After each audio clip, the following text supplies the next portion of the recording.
due west underneath there so that we would, Yeah, there's a lift station right there. yeah, so that if it's just under the railroad part, so that we wouldn't have to disturb that.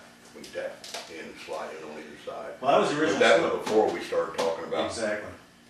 tying one up here at, between the medical clinic and Sparks's to maybe catch a lot of the flow on the north part of town and not putting everything Before we running to get this exactly one area there at Weston Grace. Yeah. We have an easement for that, don't we? It's all right. You own it, you're right. Yeah. Yeah. Okay, Yeah, so that makes sense to do it that way rather than keeping the old. so what happens, if you take the lagoon out, what happens to all the major water when we have a flood? It comes into the plant and goes out of the plant. We take it through the process instead of offloading. So you don't touch. I'll show it to him, okay? This is part of why you do a PER before you get to the final design. And there are conversations that we'll have to have about this to do the PER, to finalize. But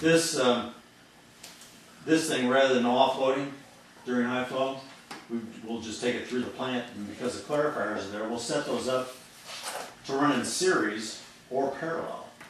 So that during high flow conditions, if we wash solids out of the first one, then we have a tertiary clarifier, then it functions as a tertiary to capture solids that way. So we actually add another unit operation during high flow. Works really well. We go out around and look at where it's been done. You guys got about 3 or 4 minutes before questions. I don't know what tap dance.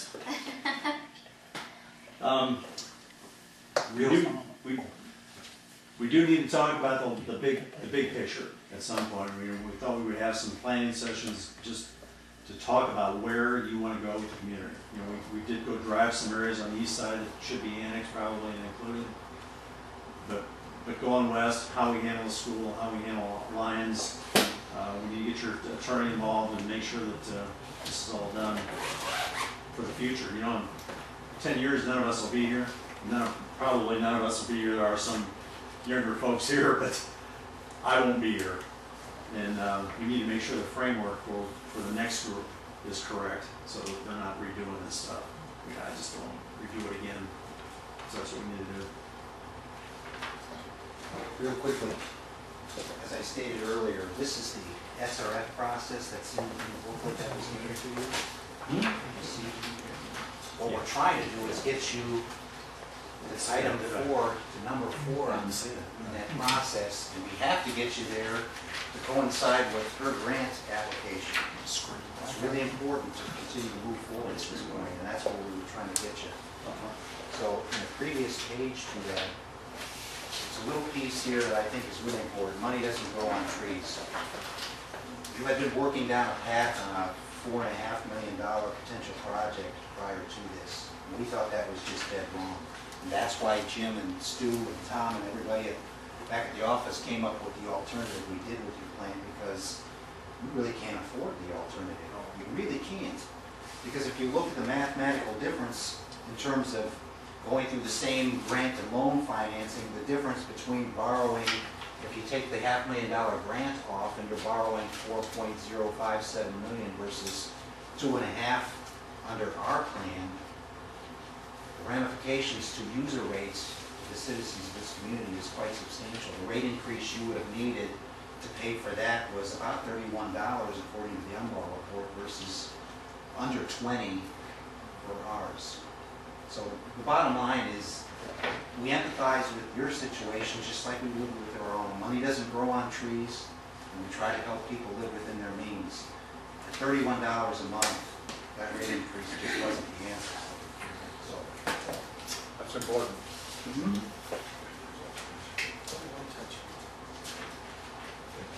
Sorry if I took up your time, because I didn't think about how you were ticking, but I do better with questions anyway. I do. I'd rather have questions.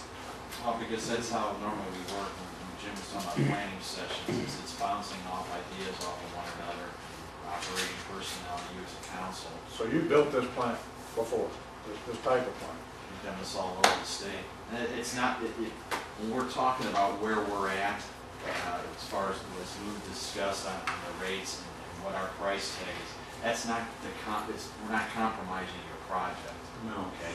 You're gonna get what you need. Linton, Indiana, we're just finishing that one up.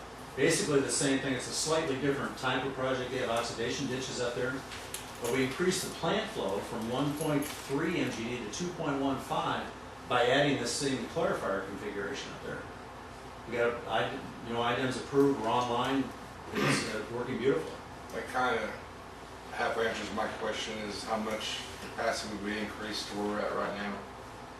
You know, You were at 0.24, we were gonna go to 0.5 on a daily average, but about 2 MGD at a rate, instantaneous rate.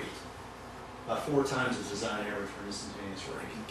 So hydraulically, you can handle that. What happens, and I said this briefly, your influence biological demand goes down as your flow comes up, the concentration goes down. So our detention times aren't the same. It becomes a hydraulic issue and not a biological issue. So to prevent washout of your mixed liquor, the biology that Doug grows out there, that's why we have the clarifiers to catch it, so we return all of the biology to, in the low strength waste, and it becomes a lesser requirement for contact time. So that's basically how you do it.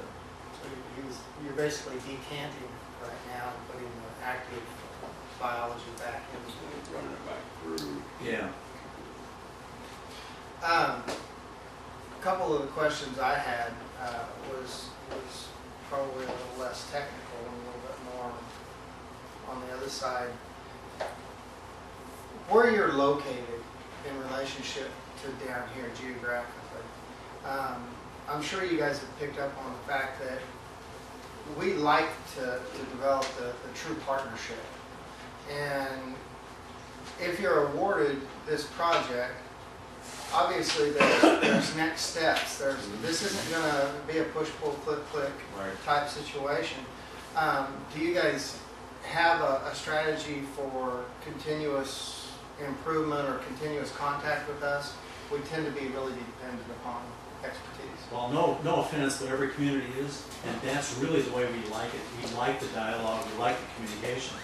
We're in Linton, we're in Edwardsport now, where we just started the wastewater plant in Edwardsport. Collection system's about done, but that's just the way we work. We spend a lot of time out in the evenings. It's part of it. Yeah, it won't change. I mean, we've been here at several meetings, it still continues to happen. We work all over the state. Studios in Canada. Northwest.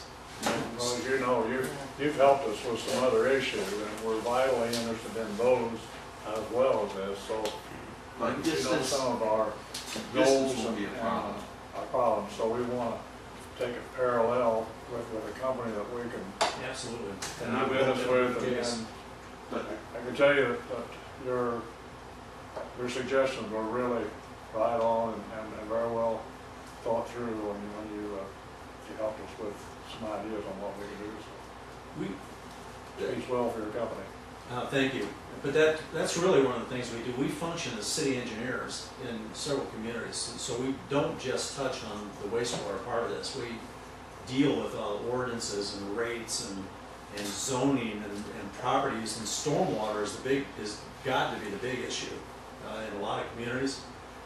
We have people that just dedicate themselves to stormwater issues. So we're not just wastewater people, and we do try to do everything the community asks us, and it does get odd at times. You want to do parks, we're doing a water park for a small community of 900. It just whatever you need. Well, that's one of the reasons we brought this map with us, which is basically your town in 69 out here, and that was something Jim alluded to earlier.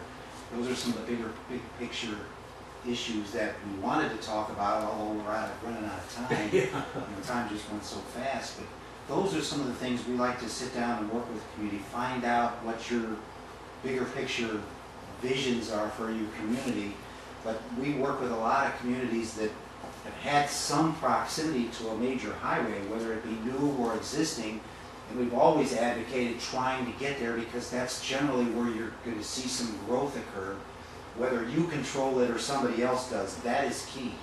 If somebody else controls it, you're at the mercy of somebody else.